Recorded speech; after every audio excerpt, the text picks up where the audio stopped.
Hi, I'm Barry Anderson with Barry Anderson Studios, and welcome to my tutorial on finding proper white balance. Now, before I get started, I want to talk about something that affects the white balance, and one of those things is ISO.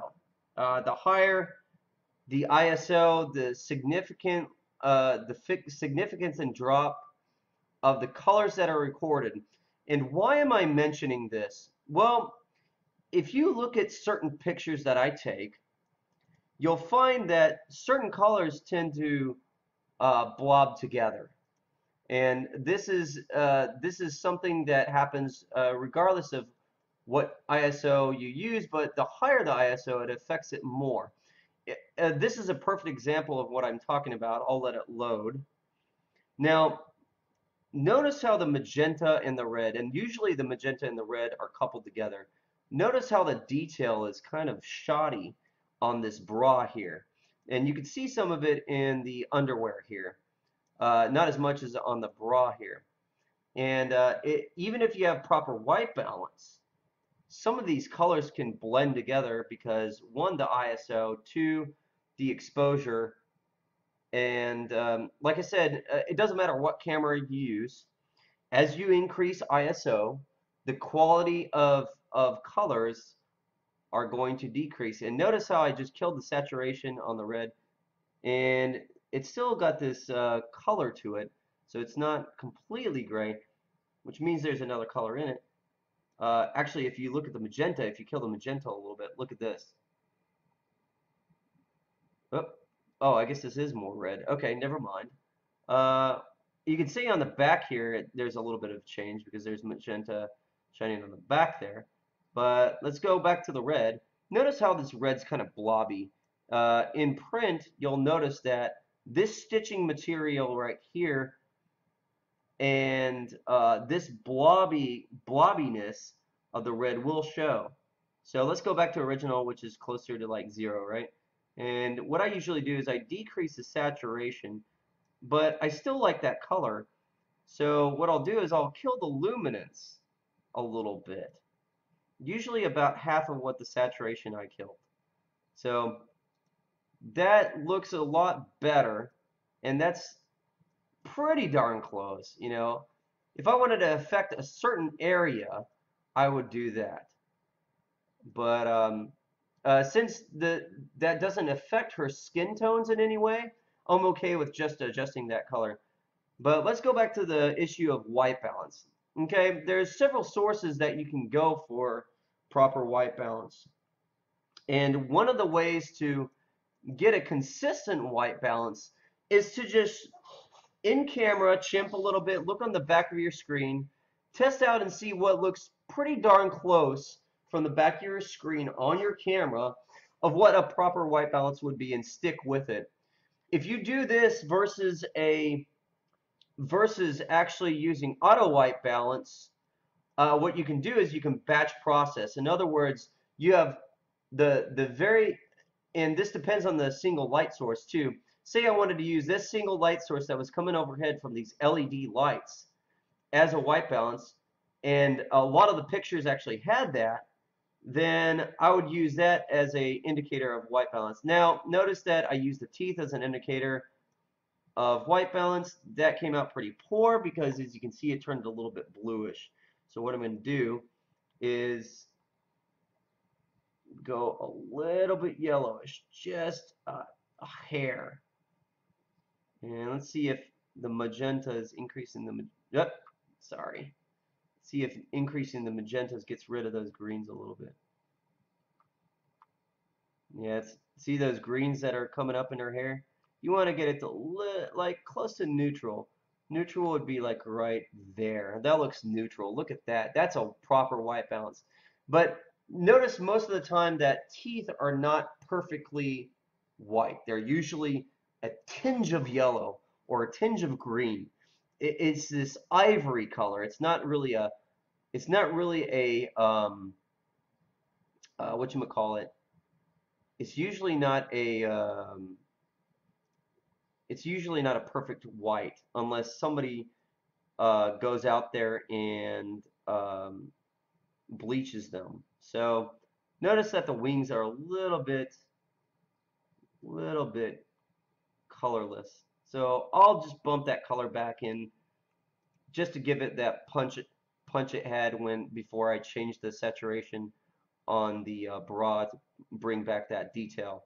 So anywho, but as I was saying before, the source really matters into how it affects the white balance. The proximity, for example, in this picture, the proximity to the screen has an effect on how the colors are affecting how the colors are affected on our skin. But most of the light is actually coming from above. But if she was closer to the screen is actually closer being blue. So it's going to affect the white balance of the picture.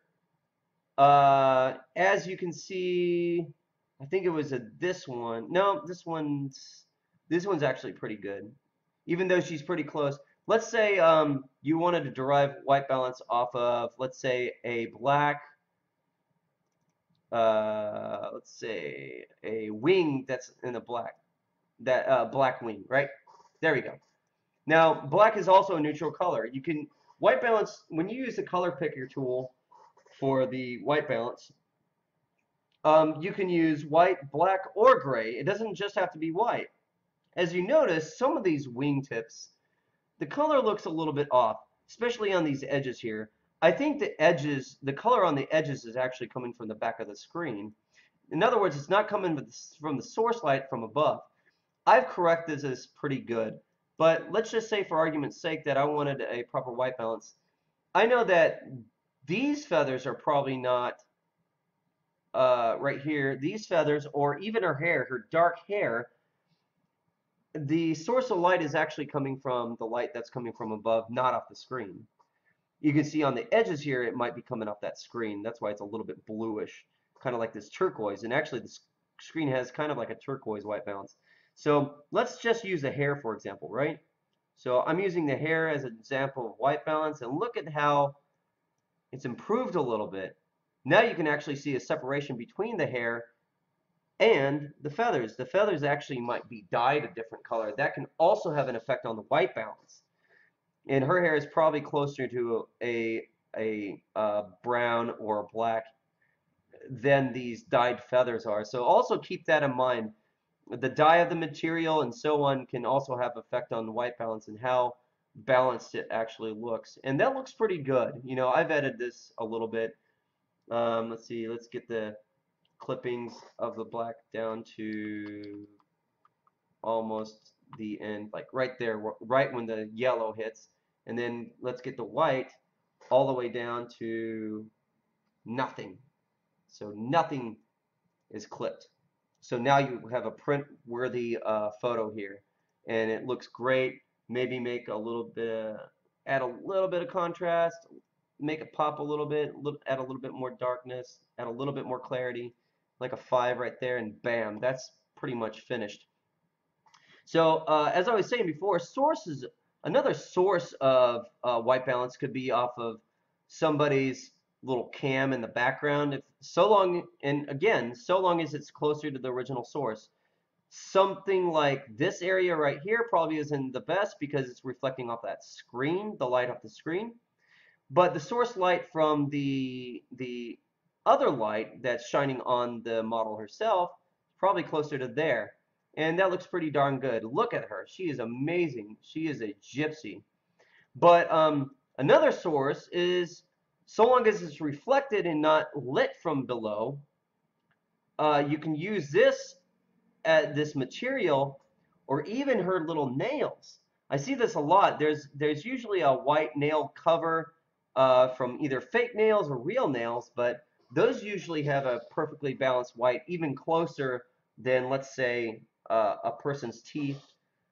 But let's just use the ground, for example, and that seems to be about right.